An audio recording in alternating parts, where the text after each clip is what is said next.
The song says it only takes a spark to set a whole fire going. And once the fire was lit in one part of Europe, it spread quickly to other areas. John Wycliffe had made a massive impact, not just in England, but further afield in Europe, in particular here in Prague, and the region that was known then as Bohemia.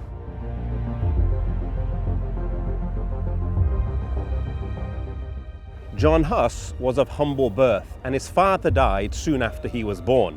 His mother sought an education for him, and he was able to get admission to the University of Prague as a charity scholar. As she reached Prague with her son, she knelt down and prayed that God would bless his life, a prayer that was answered again and again. He soon distinguished himself by his tireless application to study and by his blameless life.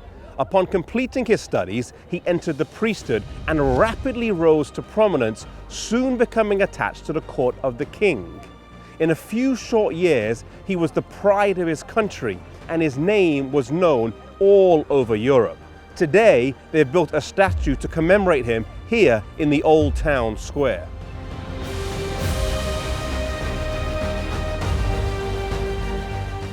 Several years after becoming a priest, Huss was appointed preacher of the Bethlehem Chapel here in Prague. The founder of this particular chapel had advocated as a matter of importance the preaching of the scriptures in the language of the people. At that time, there was a large degree of ignorance concerning the Bible, and Huss also believed that it was vitally important to preach the scriptures in the language of the people.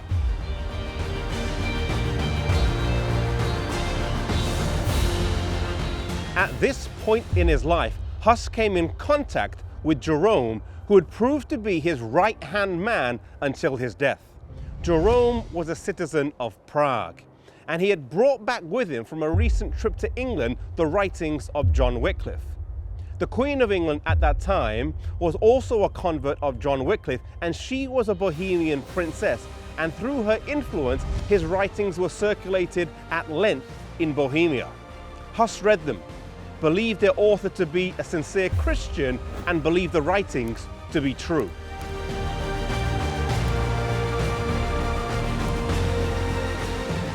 Huss's impact was growing, not just here in his homeland, but also in neighboring Germany. And soon news of the work here in Prague reached Rome, and he was summoned to appear before the Pope. To go would be fatal. The King and Queen of Bohemia, the nobility and the government all asked for a local trial, but this was not granted.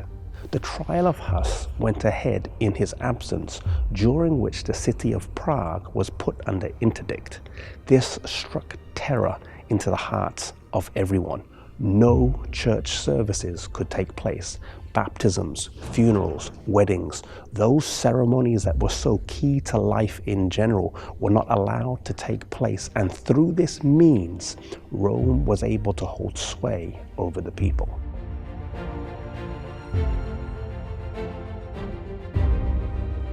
The city was in turmoil, and so Huss withdrew to his native village, but he continued to travel to the surrounding countryside where he was able to preach to eager crowds. When the danger and excitement had subsided, he was able to return to Prague, where alongside with Jerome, he was able to continue his work.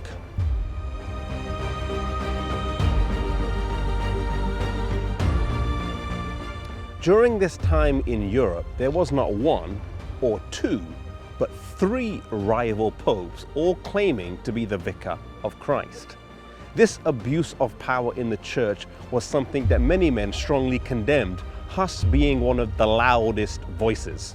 The emperor at that time, Emperor Sigismund, called for a council in Constance, Germany to settle this dispute once and for all, and also to deal with some of the new heresies arising from men such as John Huss that they didn't agree with. Huss was summoned to appear before the council and was given assurance of a safe passage by the emperor.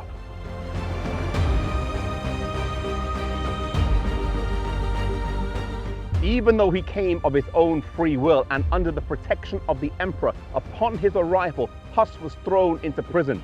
The building behind me was used as a prison, and it's believed he was held in the Round Tower.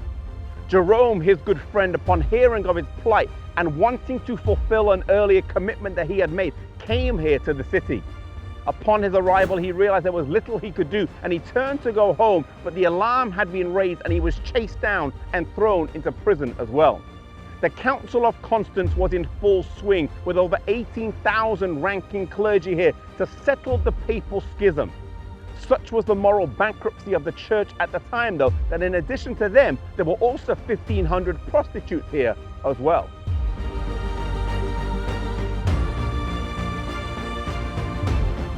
Both were brought to this church at different times and with vastly different experiences. Huss was brought here, and it's believed he sat in row 24 and gave a resolute and powerful defense of his faith. Jerome sadly initially recanted in September of 1415. The papists wanted a fresh confession and brought him here on the 23rd of May 1416. His conscience had been bothering him, and under the impression of the Holy Spirit, he regained his courage and faith and came here and gave a defense of the Bible once again and pledged himself to stand by it and recanted his former recantation.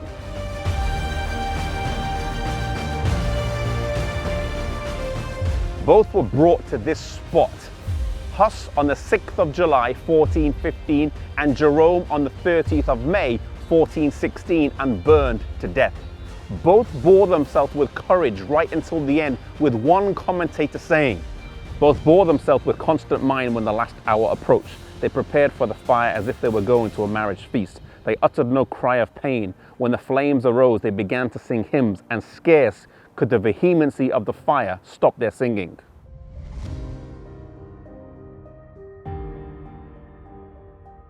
Huss had unwavering faith until the end.